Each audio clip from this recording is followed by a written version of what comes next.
Hello mga ka-foodie! This is your Chef JV from Dave's Restaurant. So, maulanon nga adlaw here sa Iloilo City.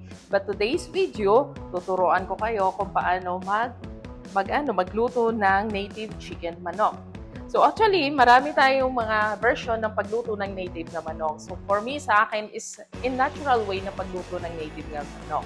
So hindi tayo gagamit ng any granules. So walang promotion po dito ha. So I don't say any promotions from the other na mga company, mga food, mga granules or something. So dito is a natural way na pagluto natin ng mga sangkap ng ating native chicken, tinola.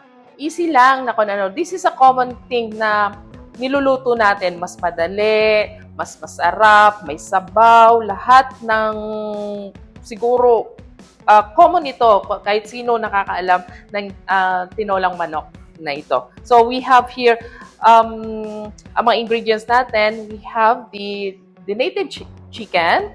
So this is the siling laba. Of course, ang tanglad, hindi siya madula sa aton ng mga Ilonggo. And then the kamatis, sibuyas, bawang, kagloya.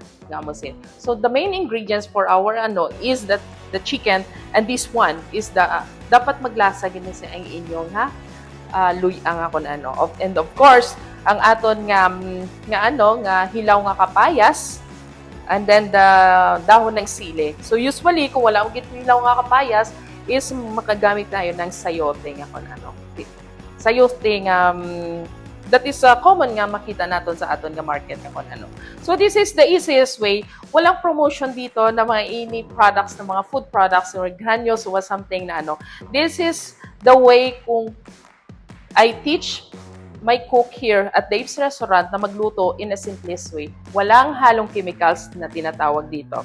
So, dito sa Dave's Restaurant, wala kami gagamit sa any nga mga granules or any additional flavors.